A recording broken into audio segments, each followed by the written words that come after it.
Thanks for coming. We threw you a curve and published that we're going to start at 6:30 this morning, but as we are all creatures of habit, we all had in our heads 7 o'clock. So plan next year that the food's ready to be served at 6:30 so that it gives us plenty of time for our program. I want to thank you all for coming to this annual Martin Luther King Jr. Day, celebration of his life. He was with us. And I want to begin with an invitation. I'm going to call on Cindy Howison, who's the minister of First Baptist Church, to do that for us. Cindy. Let's pray. Almighty God, we come to you recognizing that all people belong to you. Prompt us to reach out in love to our brothers and sisters on earth. Weave your dream of justice and peace into the fabric of our lives. Thank you for providing food for us today. We ask for your continued blessing for all. Amen. Amen. Forgot to introduce myself. Whoa. I don't need that much to introduce myself. I'm Ron Wilson. I'm a member of the Human Rights Commission in Owatonna. I'm currently serving as the chair. And I want to introduce to you the other people you've met. Cindy Halverson, Joel Hunt. Where'd you go, Joel? Joel's back there. He's our vice chair. Mark Krug, you'll hear from in just a moment. Lauren Mendez, I heard, was not going to be able to be here this morning.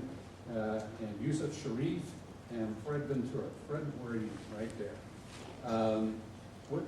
Any of you who are former members of the Human Rights Commission, would you stand briefly just so we can see who you are? There's always a few here. Thank you for your support. We are served administratively by Chris Boosie, who's the city administrator, and Jeanette Clausen, who's the assistant clerk. And they keep us on track and help us to help you. I want to thank all of you for coming today and recognize that each of you in your own way are advocates for human rights in whatever you do from moment to moment in your lives. And so this is a day to celebrate and preach to the choir. And so we thank you for coming to be part of that. We want to thank Jose, there he is, hiding back there, for his hospitality for the breakfast.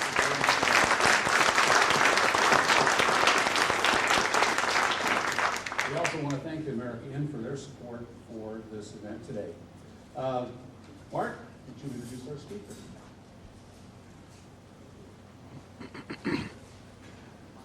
Good morning, everyone, and I want to echo that welcome from Ron.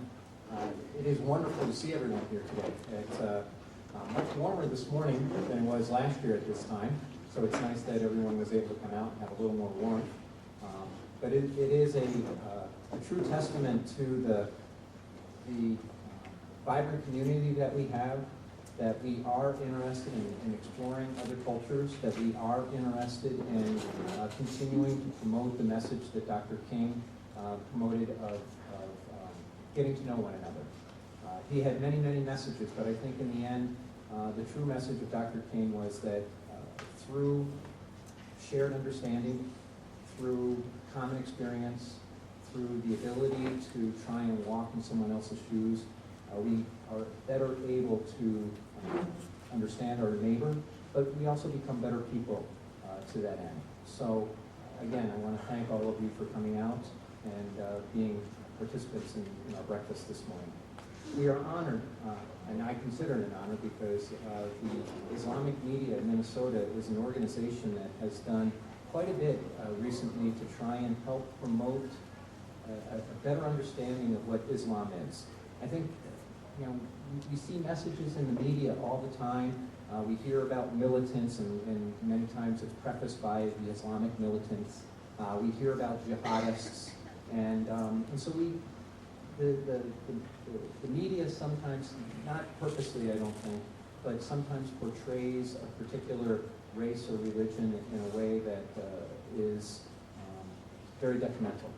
And so it's nice to have an organization such as the Islamic Media to help try and give factual information about their culture and their religion. So today we have Khaled, and I'm going to kill your last name, so I'm not even going to try and do a consider that.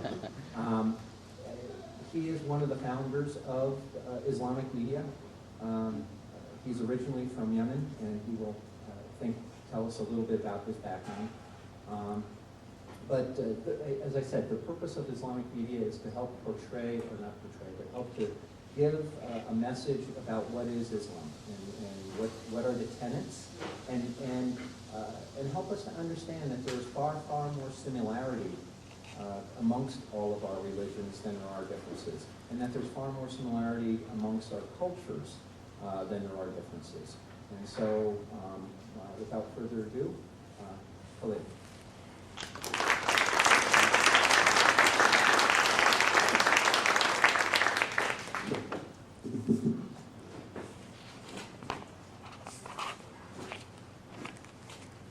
Good morning.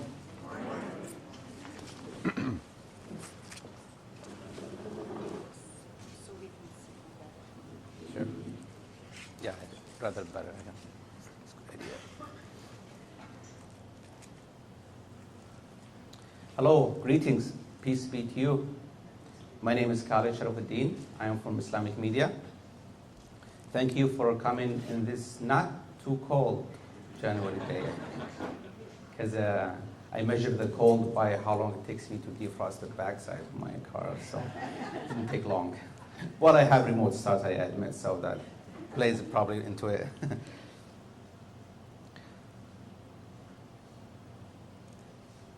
Like Mr. Crow said, Islamic Media is a small nonprofit organization in Twin Cities. We talk about subjects that at the end of the day matters to average Americans. Of course, it touches on religion, it touches in geography, it touches in history, it touches in politics, and all these topics, they are very interconnected. You cannot really separate them. If you're going to talk about history, you have to talk about, if you're going to talk about Islam as a religion, you have to talk about the history of it. You have to talk also about how that history and present there, somewhere far away in the world, affect us here.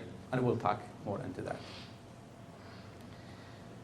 And when we do events at Islamic Media, we make sure, let me brag for a second, because this experience of doing an organization that is targeted mainly or solely at non-Muslims is kind of unique. I have not seen it's like, at least in the Twin Cities. And the format of our public events are a reflection of that. When we have a public annual, they are usually annual, so when we have a public event, we make sure that the setting is appropriate. For instance, it's a public place that everybody can get to. It's not some mosque in an area you don't know about or you've never been into. And when we have guests come in, we make sure that they are the majority, where the Muslims actually are only volunteers and they are the minority. So we always pay attention to these kind of details. I told you I'm going to brag, so bear with me. Let me tell you a little story from Islamic Media. I think it was in the first event where we had, which bear the same title like today, everything you always wanted to know about Islam, but were afraid to ask. By the way, the second one was about jihad. The third one was about Sharia law, myths and facts. And the fourth one about why you must know, you being the American here in the West, why you must know the differences between Sunni and Shia. And actually, we do that in April. So, and next one's coming up pretty soon, and we're going to have to start preparing for it. And I'm going to forward the invitation to Mr. Krogan, and I hope that I see all of you there. So from that first event, I was sitting in the table, we were having lunch after the lecture, and a guest said, I like the speaker. The speaker at that time was not me, it was Mr. Oda Muhawish. He's a professor at St. Thomas. Does anybody here have heard about him other than Mr. Oh, okay, familiar face. So he's so moderate, he said. he's not extremist. And then in subsequent events, I kept hearing similar comment to that.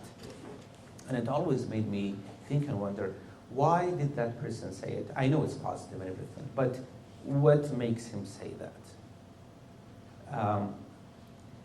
So I started having some few hypotheses. So I said, if he meant that we are doing events where we only show you the positive side about Islam, or we are trying to hide something from our religion, or we are doing reforming so it makes the content of the lecture appealing to you, that's not what we do at Islamic Media. We're actually, when it comes to real text from the religion, we are very strict. We make sure that we don't deviate from the message of Islam. And we'll talk more about that. And even reforming of Islam, it's a bit touchy point to attribute that as Muslims. When we attribute Islam to reformation, that it needs a reformation, we don't believe it needs that, and we'll talk more about that too.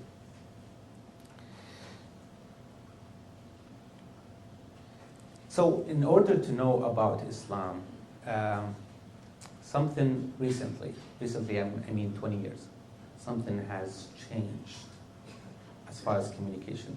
Does anybody know what that is? Yes? Social media. Social media, internet in general. Back in the old days, if you wanted to know about Islam, you would have to buy this special book, wait a few weeks for it until it arrives, pay for it. But now we are all nation under Google. Few keystrokes in your notepad, iPad or notebook. I am a software engineer, by the way, so don't be I can make the mistakes too. You can, by few keystrokes, you can find out everything you always wanted to know and did not want to know, for instance, about Islam. And you may even search about Islam, and someone called himself Muwali Islam shows up. And that's not really related to Islam as a content, but just the name. Do you know who that person is? It's me. That's my nickname in Facebook. It's not my real name. So I put that name, and I did not know I'm going to have to refer to it in the future. So, but my Facebook page also, same exact message. I don't even share my fun pictures, only sometimes.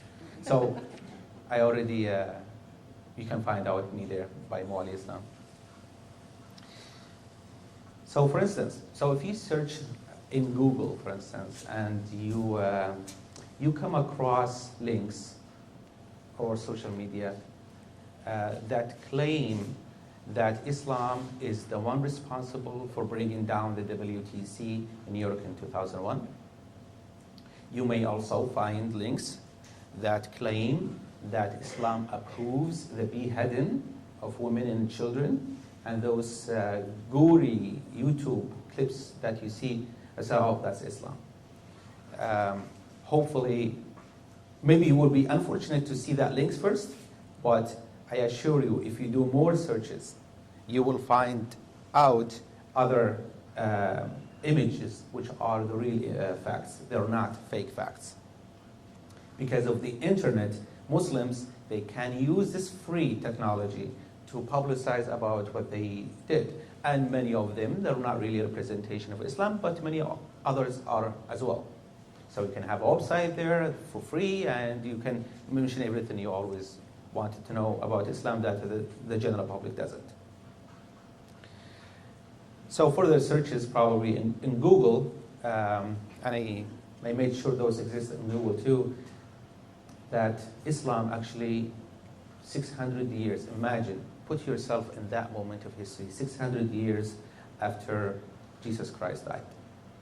In a society in Arabia where they used to bury infant females alive because it brings them shame and so forth. But when Islam came, it, of course, it criticized that and stopped it, or when he was weak, the Prophet, he always told people to stop it. And not only there, when Islam started, he told others that women, believe it or not, back in the old days, they were almost like second-class citizens. But Islam says, no, women are like men. They have the right to own, to inherit, and to choose. Now, this is in 600 AD. No religion, aside from the monotheist religions, that really touched on that and focused on it. And also, not only rights to women, but also rights to animals, like especially tribal animals. You cannot overload them. It's prohibited to overload tribal animals. You actually commit a sin in Islam if you do that. And if you look at the stories of the Prophet, he was visited by a group of Christians, and he designated a site in his mosque for them to pray according to their tradition. Only few Muslims present, who's the Prophet supposed to be their role model, would not do that currently. So that's practice. But the origin is what the Prophet did, that's how he would revere any faith. You don't have to be Muslim in order to be accepted.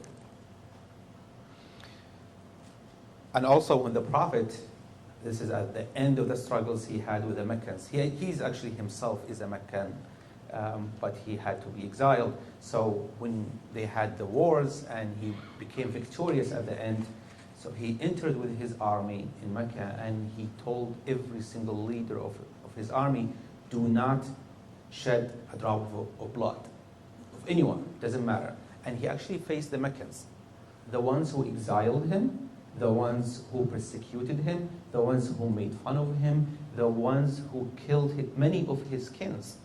But what did he say to them? He says, you are free to go. And also an example of one of his apostles, the first one, Ali, and his cousin. When he was assassinated, he faced the one to be his assassin and told his relatives, do not, he was struck in it while he was praying. So when he woke up from the coma, short coma he had, he told them, don't torture him. Feed him from what you eat. Give him water.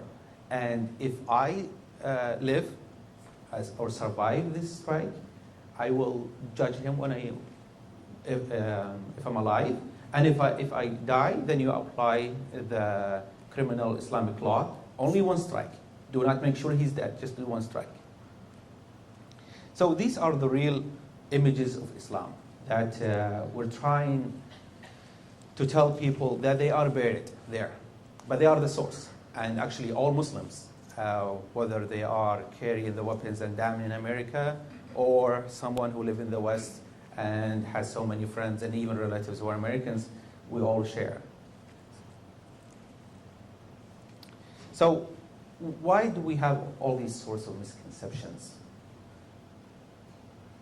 I can categorize the sources of misconceptions about Islam into three groups. One is a non-Muslim group, but the other two are Muslim groups. The first non-Muslim group is the super wealthy organizations who, and I'm going to borrow Mr. Krug's term in TV, they bastardize Islam every day, day and night. That's their job. They get paid for it. They have lots of money. They have active leaders, and that they always bastardize Islam. And examples of those are Mr. Robert Spencer and Daniel Pipes. If you search for them on Google, you will always hear a lot of negative sides. Usually when we negative sides, we don't really care about attributing who said that, when. But if you pay close attention, you start noticing that those names happen more often. And the other two groups, the first of those two is the Muslim, naive, and gullible Muslims, sadly, who let themselves be misled and be pushed easily by the third and the most powerful group of the three, the states in the Gulf of Arabia, like Saudi Arabia and Qatar. Sadly, and we'll talk more about that in detail. Let me give you an example of how the above three groups work together, intentionally and unintentionally. So we would have the third group, who are Saudi Arabia and their paid clergymen, who are employees of the states. They just echo what the rulers want them to say. They would echo, oh, all Muslims, they should perform jihad and should apply Sharia law, wherever you are, even if you are in the West. So the clergyman would echo that, and the second group, the naive Muslims, would just blindly take it, not making sure of its source or authenticity. They would go and behold, they would form a march in a street of London. That's actually a real story. They would a demonstration in the street of London, and most of them are immigrants. They're not even British yet. They would say, we need to apply Sharia law. Freedom of speech gives them the right to do that. But Sharia law, we'll talk more about that. And talking about a society who's not a Muslim, doesn't make sense. Who would hear that? Would hear that Robert Spencer and Daniel Parks, for instance, and says, aha, see what the Muslims did. And what gets worse is they would brought as analysts and experts, CNN and Fox, about what do you think, Robert Spencer and Daniel Parks, what do you think we should do about that? And it's like, you are the opponent and the judge at the same time. It's not fair. And it's true that we have many groups, many really radical groups.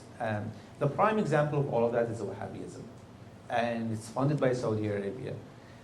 Let me give you an example of how much money Saudi Arabia has spent towards propagating Wahhabism, and give it to you in context and comparison with another group. They spent, get this, $87 billion on propagating Wahhabism.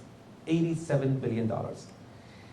The mighty former Soviet Union, with its might and its strength, you know how much they paid or spent on propagating communism? $7 billion. So make the comparison. 87 billion for Wahhabism and 7 billion for the mighty Soviet Union. Where does all that money go? That money goes into building mosques for free, even here in the West, not only in the Arabic countries. They buying clergymen. Clergymen can be very expensive if you want them to say specific message. And also even pay salaries to their members. They can afford doing that. And lots of weapons. We'll talk about more about it, radical groups.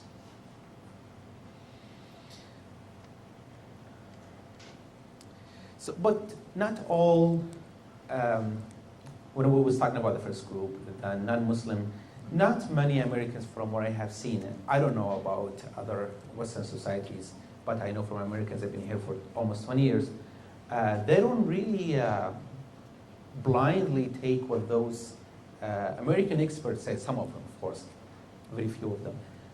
They make sure that they, when I hear it from the source, sort of what are we doing here? I hope I am a source of a good representation of Islam. Sometimes I doubt that a few days, but I hope today I am. Because if you are not really allowing that, you will never hear that message. Yeah, you can search in Google, but still, it's not the same.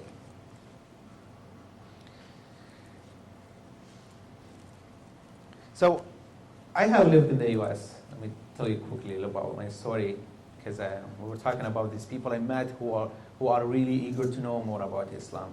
I've lived in the US for 19 years. I came in 1995, and 18 of those 19 years, I was single, so I just got married a year and a half ago. When I was single and I would go to public places like like restaurants or even at my work.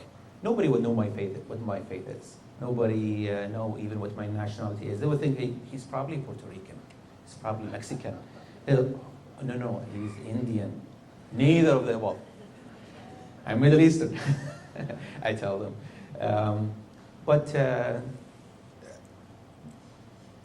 So the normal looks I used to give, they're very normal. I blend in. But when I get married and my wife is adherent to the Islamic scarf, where she covers her hair and show her face, now when we go to a public places, we immediately can tell what their faith is, probably what their nationality is. And the looks that we get, seriously, I don't think they are negative or demeaning or any of that sort. I think they were just curious. Even though a stare by someone just curious, give them the time to stare. Because if I stare back at that person, probably would lower his gaze. And I lost that chance of letting that person having more time to analyze or just to explore. So I always make sure that let them look as much as they want. And when we talk, my wife and I, or even with friends, we always say, we have to talk in English, just make it more comfortable. And I always push for that because language can be a little bit someone speaking foreign language next to you, and you can speak English. Why don't you just use the English language? So now that's kind of all about just background. Now we delve into Islam. We make it in too deep, so I hope you had a good breakfast because it's going to need some brain power. So on a scale from 1 to 5, where 5 being the most knowledgeable about Islam and 1 being the least knowledgeable about Islam, how many people here rate themselves 5? Nice. 3? Don't be shy. 1? So the ones who did not raise their hands, what? What category? I did not mention 2 and 4, I admit. So probably it's one of those. Let's just leave it at that. So what is Islam? What is the definition in Arabic language about Islam? Islam has 2 sources in the Arabic language. 1 is peace and 1 is submission. Submission to God, of course. Islam is a monotheist, Abrahamic religion that, like all other religions, like Christianity and Judaism, calls for faith, doing charity work. And we are in the spirit of Mr. Martin Luther King Jr. I hope, or I'm almost sure, he was very knowledgeable. I'm sure he has known a little bit about Islam, especially back in the 1960s. So all faith, doing charity work, and preparing for the next life, because this life is not it. You have another life, according to Islamic faith, of course. Islam doesn't ask us to be suicide bombers. Islam doesn't tell us to be violent. It actually pushes us to be positive, playing positive roles in the society, engage with the society positively. Cannot go far away in the desert and practice Islam that usually is meaningless. You have to be in the society with other people. Killing a soul is the top of the major sins that anyone can commit. Let me tell you about what the Quran says about killing an innocent soul. Whoever kills a soul, unless for a soul or for corruption done in the land, it is as if he had slain mankind entirely. Mankind entirely, for killing only one innocent soul. That's in chapter 5, verse 32. Islam also we have the same beliefs. We believe in prophets. Moreover, we believe in their infallibility. We believe in angels. We believe in demons and devils. We believe in heaven and hell. very similar things to Christianity and Judaism. Let's touch on few terminologies, Islamic terminologies, like the word Allah. Terminologies I'm going to mention here, they've had shares in the media where you hear every theory there it is about what the word. Most of them are untrue. So Allah basically is the name of God in Arabic language. So if you ever heard someone, an expert says, oh, it's the God of the moon, or it's the God of the Muslims, that's completely untrue. And since I myself, as a Muslim, I never heard that before. You know who also get offended when someone attributes the word Allah to the God of the moon? Beside the Muslims? Muslims get offended, that's for sure. But who else beside Muslims? Christian Arabs. They get really offended because in their text, even though they're Christian, they use the word Allah in their text, in the Bible, in Arabic, because it's a common word. Now let's talk about another term. I make sure that I will mention these terminologies because probably now you'll start paying attention that they are being discussed. Word jihad, which we're going to talk a lot about history today. Jihad, the word means exerting effort in Arabic. That's what it means, literal meaning. You can be exerting effort in war. When you go to war, of course, it involves exerting effort. And also in your daily life. In fact, the Prophet, post one of his wars, he was coming back to Medina, to home.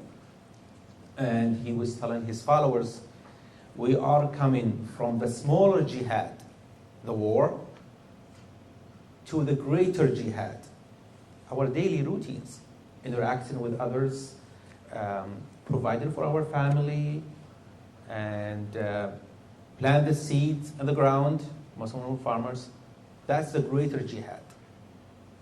Daily work is greater jihad than the war.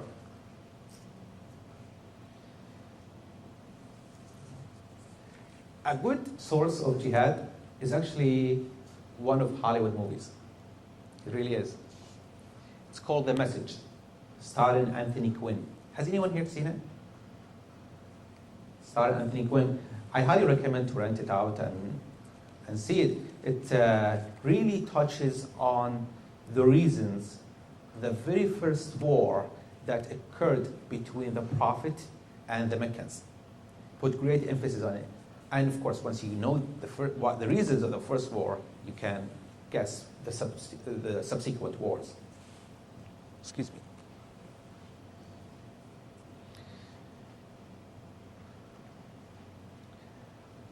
Another term had its share quite a lot, actually, is the word infidel. Has anyone heard it being discussed in the media? It's also attributed to the Muslims that they're the ones who came up with it, and they are labeling everybody else other than themselves. Everybody else who's not Muslim, according to these sources, is infidel. It's not really the case. Actually, I'm going to mention another movie, so you can tell I'm a movie buff. Has anybody here seen The Season of the Witch, starring Nicolas Cage? It's a really good movie. I specifically a few minutes of it. Story was about these two crusade warriors who were sent to another city to transport a girl who was being accused of witchcraft to another city to be cleansed. And at the beginning of the movie, they talk about the wars of these two crusade warriors. And in these wars, they have this priest who would energize the army and would call them for war. So, and I actually quote, I found it in the expert there in the movie, says, "They must be punished. Kill them all. They sinned against Jesus Christ. They are infidels." When I was watching, I said, we're not the ones who came up with that word. Somebody else has. So we were watching at home with my wife, so we rewind again. So infidel and aha again. So I know it's a movie. It's still Hollywood. A lot of it is not true, but still, even so, movies, when they do their stories, they do a lot of researches. The writer was not a Muslim, so I tried to reach him. I found him on Facebook, but he does not accept the invitation of non-friends. You have to be already a friend. So, but I have not given up on that. Because I want to ask him, did you just come up with a word? Are you a friend of the Muslims? You took something they are being accused of and give it to somebody else? Or you actually found it in some source? I would love to hear that. And it was a big deal for me, this quote from the movie, because I have heard that before, but I don't have the source. So if I tell, oh, that's not our word, who is it? And I don't know.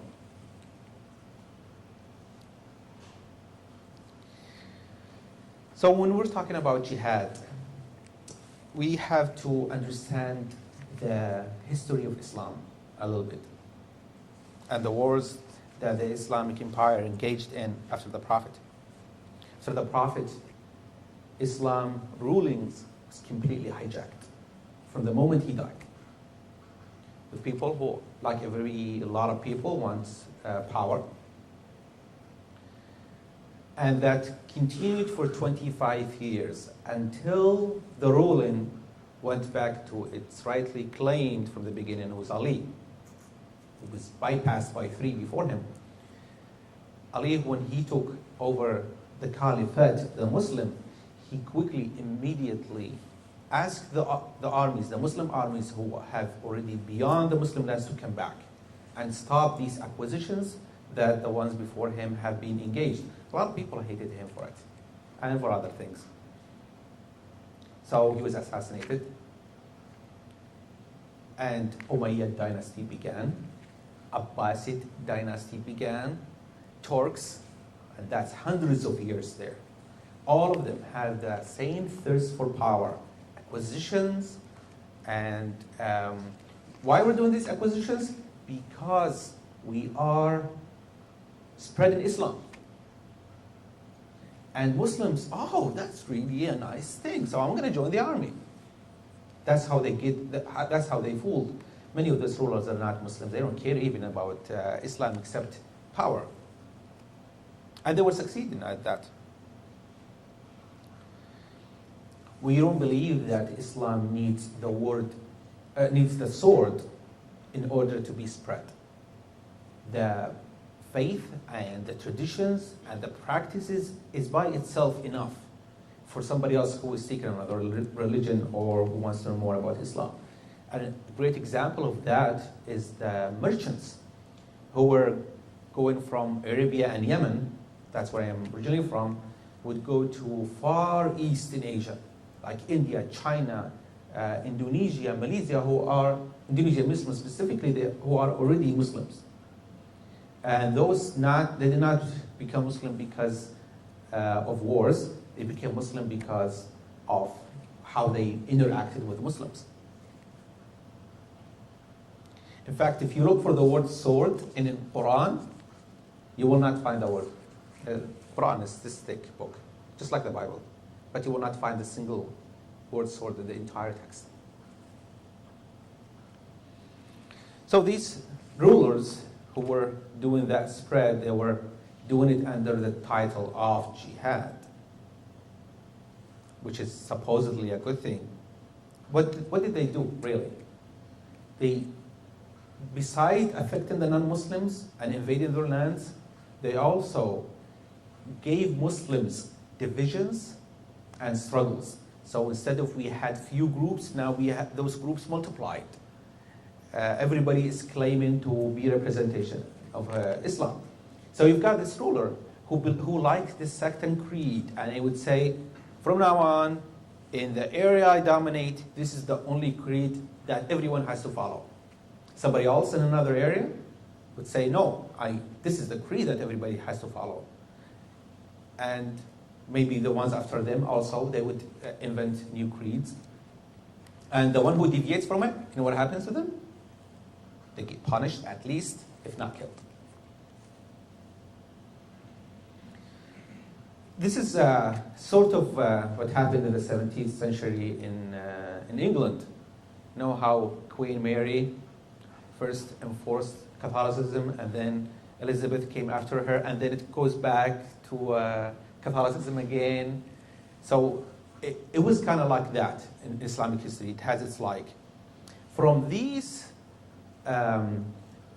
dictation of religions, a very important figure, I hope you will get to remember his name, emerged.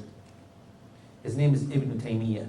Has anyone heard the word? I'm curious. I know it's so deep in history about Islam. It says Ibn Taymiyyah. Ibn means the son of. It's usually how someone is called. His name is Ahmed. His father is Taymiyyah. Ibn Taymiyyah. This is the real father of Wahhabism. Not the founder, the father of Wahhabism. The founder of Wahhabism is someone called Muhammad bin Abdul Wahhab, hence Wahhabism. He existed in the 18th century, but his role model was Ibn Taymiyyah, who lived in the 13th century.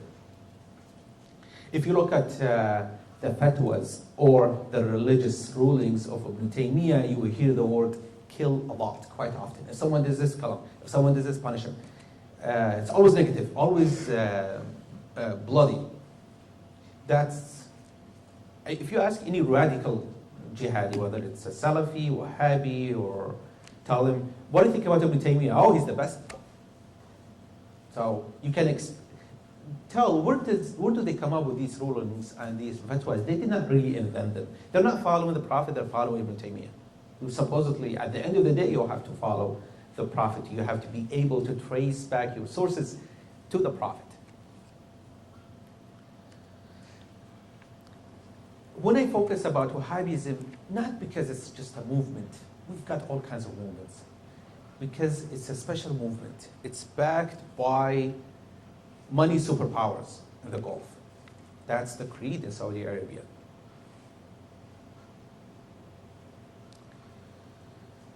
Let me give an exaggerated example about what might happen in Arabia that affects you here. Someone, an oil worker, is having a bad day in Arabia, can affect your wallet here and affect your peace of mind. That's a bit exaggerated, but very subtle incidents happen in that region of the world affect us here.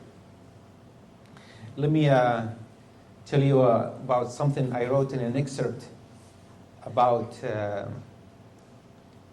in 2011. I said, quote, during the writings of these lines, 2011, there is a major uprising in Libya. Remember the toppling of Gaddafi that year? Even though Libya only produces 2% of the world oil supply, the price of oil rose to a price record. If the Shia-Sunni divisions, because that's the struggle we have right now there, if the struggle leads to civil wars in the region of Arabia, Allah forbid, the oil production will result into oil production halt there and jobs lost and poverty here. Even though 2% affects the entire oil market. Because we are no longer in 1914, the year 1914 or 1945. The world now is strongly interconnected and coupled. If someone is igniting for a war in any region of the world, it may lead to World War III. Remember World War I? But I am almost sure, and I'm pessimistic at the same time, an ignition of a war in the region of Arabia would definitely lead to World War III. So it's stopping this from happening. It's really falls on average Joes like you and me, and also falls on the leaders of the superpower. Stop this from happening, everybody, of what you can do.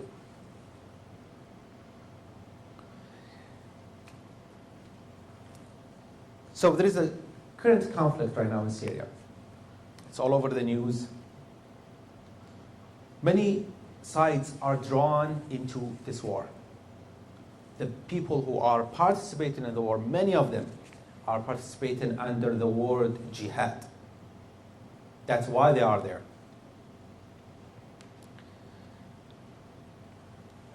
When the president was thinking about doing a strike in Syria, we all lived those moments, and we had that great anticipation. Oh, what's going to happen there? The media was quite talking a lot about it. It has been for weeks. And to my surprise, even my coworkers, they were saying they could tell who is with Syria, the government, Assad, and who is against him. They could differentiate between Hezbollah siding with Assad and Al-Qaeda siding against Assad, siding with the other groups against Assad. But it's really sad and pessimistic at the same time to see experts coming into media and they would not know the difference between the two. And this happened in Wolf Blitzer's The Situation Room back in August. That was my wife and I were watching, could not believe our eyes. Wolf Blitzer, he was paving for Tom Foreman, who had his guest. His name is Tom Foreman. He is at the, quote, at the virtual studio with military analyst Major General James Marks, the Spider, end quote. So Foreman and Mr. Marks, they were sitting on this crystal clear ground where they had the map of the area, and they were showing, oh, this is the American military is going to come this way, and you've got the Soviet ships sitting this way, and Syria is like this, and you've got the government over here, and you've got the insurgents route over there. So the expert, Mr. Marks, said, well, Tom, I quote, well, Tom, we don't anticipate that Assad will capitulate, put up his hands, and quit. But what we can see is the insurgent groups, which are made up of Hezbollah and Al-Qaeda, put them together. Hezbollah and Al-Qaeda affiliates in Syria. Remember we said Hezbollah is with Assad and Al-Qaeda against Assad. But now they are together. They are going to gain momentum. They're going to gain strength. And again, they may end up being successful in Syria against Assad because of our direct support, end quote. It's not just a mistake of the thumb, like I call it, because they had this animation where they had in the map Hezbollah and Al-Qaeda together coming, like they are coming from the same side. They're both fighting Assad. But that's a very important piece of information. And if you are the General James, if you are the military expert who is supposed to show us the way, who is supposed to be knowledgeable about this, make this grievous mistake, it makes me pessimistic. We should be pessimistic at that. I did my share. I sent a quote comment. Please bring somebody else. Because I was really furious at that. Because average Americans would not know the difference.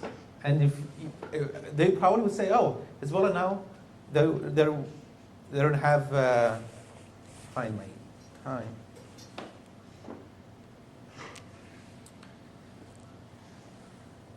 I'm actually about to be done.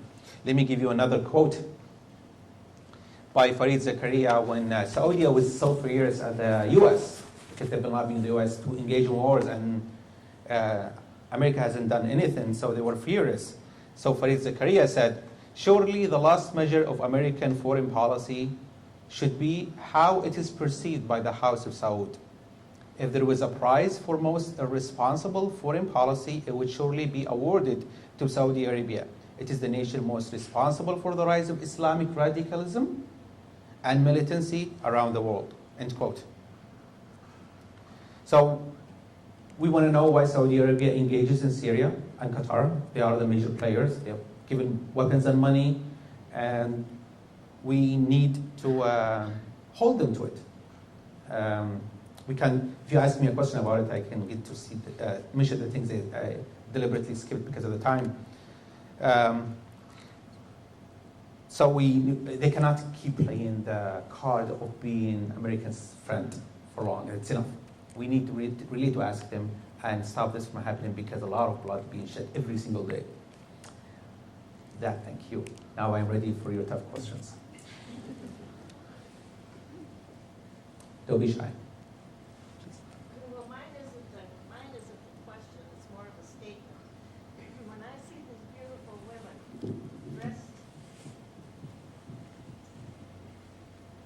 when I see beautiful women dressed in their clothing, I smile and go, beautiful.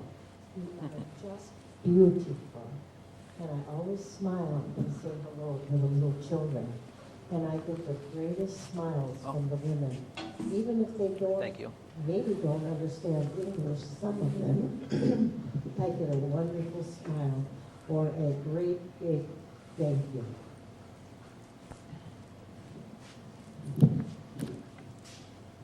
I've got another microphone. Anybody else has any question?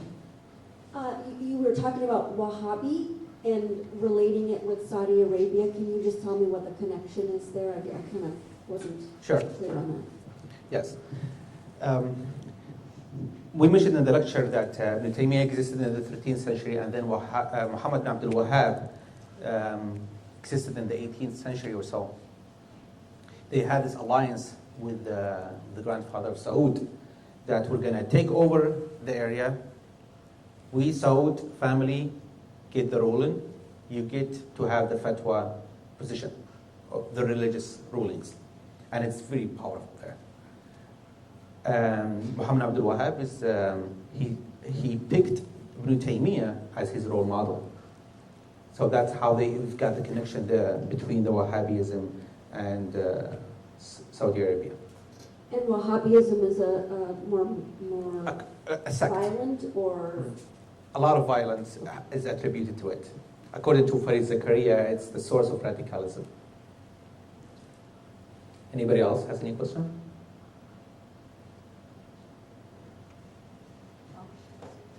I can repeat the question too if you want, that's fine.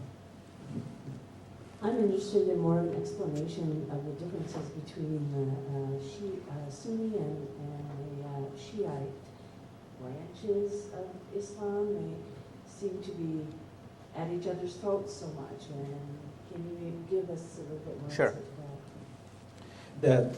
The conflict between Syria and Shia started political. Ali was the decisive factor in this. Shia believe, and I'm Shia by the way too, excuse me. Shia believe that Ali is supposed to be the ruler after the Prophet. Sunnis says no, he's number 4. And what really energized that differences is the rulers. It's for their benefits to have that struggle between them. So that's why we see countries support this, and you see it like Iran and Hezbollah support Assad, who is semi-Shiite, and you've got also Saudi Arabia and Qatar supporting the Sunnis. I hope that answers the question. So Ali was a decisive factor. Do we still have time for another question? I'm sorry. We want so much to respect everyone's time, and it's obvious that you are so well informed, and you live this. Thank you. Thank you. So we'd like to thank you once again for coming. And Thank you also to you. And thank you to the human rights. Appreciate it. will you be available for questions afterwards if people want Oh, to ask absolutely, you? absolutely. Okay. I just want to dismiss us and say that in keeping with the words of Dr. King, as we go, may we learn to live together as brothers and sisters, so we will not perish together as fools. Have a good day.